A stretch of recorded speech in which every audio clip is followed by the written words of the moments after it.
Bakka jirtanitti nageenya keenya sinagoo jecha akka murtoo hordoftaa fi daawwattoota qaroo miidiyaa irraa oduu galgala kanaaf qindeeffadhe isinitti hima. Oduu waliin kan isin faana turan Misraa Bayyaani jalqaba irratti hangafootaan eegala. Itiyoon Telekoom galii birrii biliyoona 100 fi biliyoona 62 argadhe jedhe. Xayyaarri Raashiyaa imaltoota 49 fe'ee deemaa ture caccabuun himameeti jira. Egaa hordoftaa fi daawwattoota keenya kunneen hangafoota oduuti amma bal'inni oduu keenya isinitti hima. Kutannoo Itoophiyaan hojiirra oolmaa riijinii daldala bilisaa argamsiiftee kan raajeffamu jedhameera. Itoophiyaan kaayyoo riijinii daldala bilisaa Afrikaa deeggaruudhaan kutannoo hojiirra oolmaa isaa fi agarsiiftee kan raajeffamu jedhan Daayirektarrii Qindeessaa fi Sagantaa Seektarichaa riijinii daldala bilisaa Ardii Afrikaa. Daayirektarrii turtii tajaajila oduu Itoophiyaa waliin taasisaniin akka ibsanitti riijiniin daldala bilisaa daldala ardichaa cimsuu fi carraa hojii uumuu qooda guddaa bahatee jiras jedhaniiru. Daldala karaa riijinii daldalaa geggeeffamu walitti hidhiinsa gama geejjibaa fi daldala tajaajilaa fi dameelee biroon jijjiiruu namoota hedduufis carraa hojii uumuus himaniiti jiru. Itoophiyaan kaayyoo qaxanaa daldala bilisaa ardii Afrikaa deeggaruun kutannoo hojiirra oolmaa isaa fi agarsiiftee fi qophiin taasisaa jirtu kan dinqisiifatamu ta'us dubbataniiru. Daldaltoonnii fi investoroonni carraa riijinii daldala bilisaa fedhii fi fayyadamummaa of qopheessuudhaan akka qabanis hubachiisaniiru. Waliigaltee biyyoonni Afrikaa daldala Afrikaa keessa jiru qaraxarraa bilisa gochuufis taasisaan daldaltootaa fi oomishtummaa fi oomisha guddisuufis daldala babal'isuufis carraa guddaa qabatee dhufaa jiras ibsaniiru.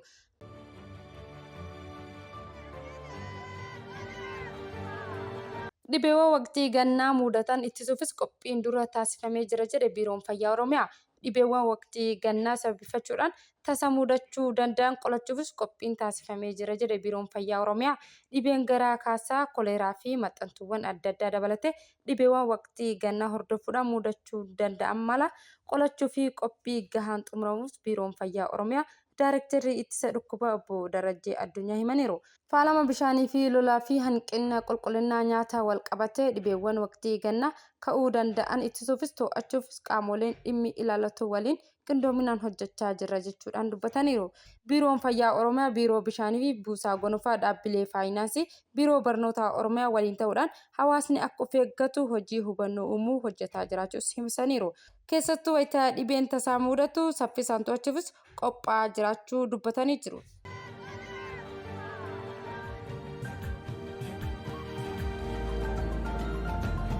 Koomishiniin Poolisii Afar odeeffannoo fuula miidiyaa hawaasaa irratti maxxanfame miseensa diinaatti baqate ta'us ibseera. Koomishiniin Poolisii bulchiinsa naannoo Afaarii odeeffannoo fuula miidiyaa hawaasaa irratti dhiyeenya kana maxxanfame ogeessa gara diinaatti baqate ta'us ibseera. Ibsa kaleessa fuula miidiyaa hawaasummaa Koomishinii Poolisii Afar irraa maxxanfame gareen badhaadhina birmadummaa Afar diinota Afar kan ta'anii fi warra isaaf dabarsee kennu waliinis galeeras jedhaniiru. Dabalataanis maxxansaan kun garee diinaa uummata Afar obbo Geetachoo Raddaatiin durfamuu dachee Afar keessaa bakki murteessaa ta'e kennamuufis bira geenyee odeeffannoo jedhus ifoomseeti jira.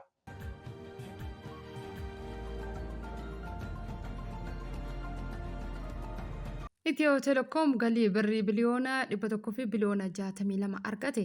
Itiyoo Telekoom bara baajataa 2017 galii birrii biliyoona 100 fi biliyoona 62 argate jedhee hojii raawwachiiftuun olaantuun dhaabbatichaa Firoot Taammiruu. Firoot Taammiruu raawwii hojii bara 2017 ilaalchisee ibsa kennaniiti jiru. Dhaabbatichi bara 2017 keessa galii birrii biliyoona 100 fi biliyoona 62 argachuus eeraniiru.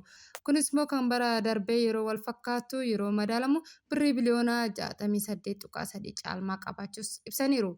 Galii argame keessaa birrii biliyoona 76 bu'aa qulqullinaa ta'us dubbataniiru.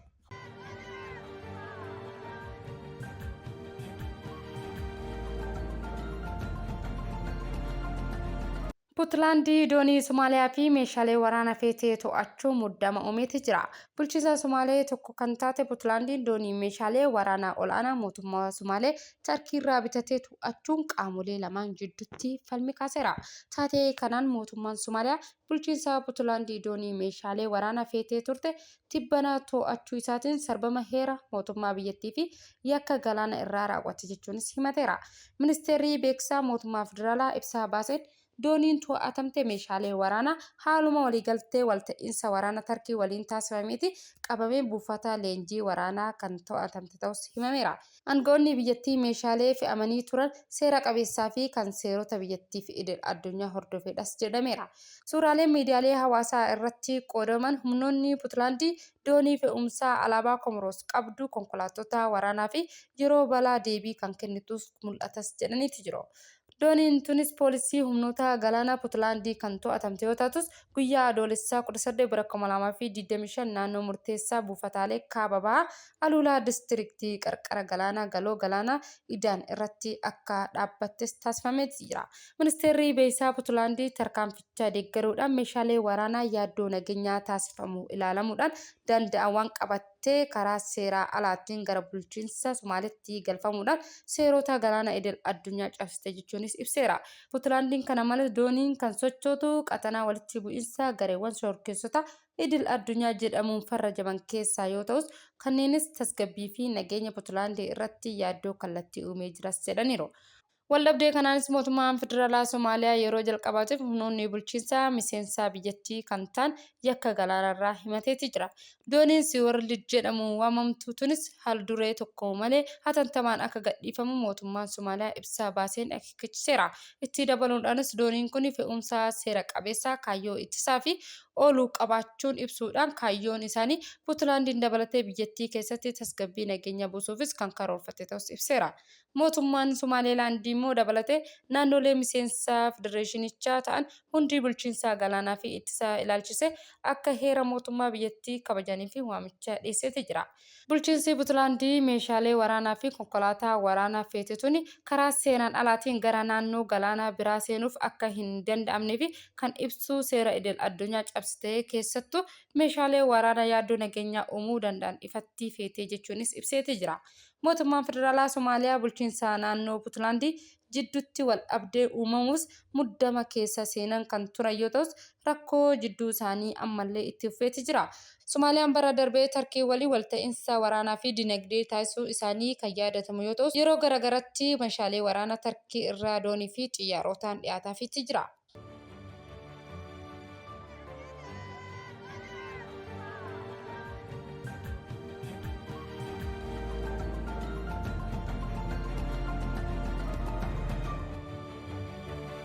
Xiyyaarri Raashiyaa imaltoota 49 fe'ee imalaa ture kufee caccabuun lubbuun namoota hundaa darbuun himame. Xiyyaarri Raashiyaa imaltoota 49 fe'ee imalaa ture kufee caccabuudhaan lubbuun imaltoota hundaa darbuun gabaafameeti jira. Xiyyaarri daa'imman 5 dabalatee imaltoota 43 fi hojjettoota balallii 6 fe'ee imalaa ture kufee caccabuun lubbuun namoota hundaa darbuun Moskoon gabaaseeti jira. Xiyyaarri Antonov 24 jedhamu kun dhiyeenya magaalaa Teendaatti kufee caccabuun ibsameera. Xiyyaarri kun bulchiinsa Amuruu ka'uudhaan gara buufata xiyyaaraa magaalaa Teendaatti imalaa turuunis himameeti jira.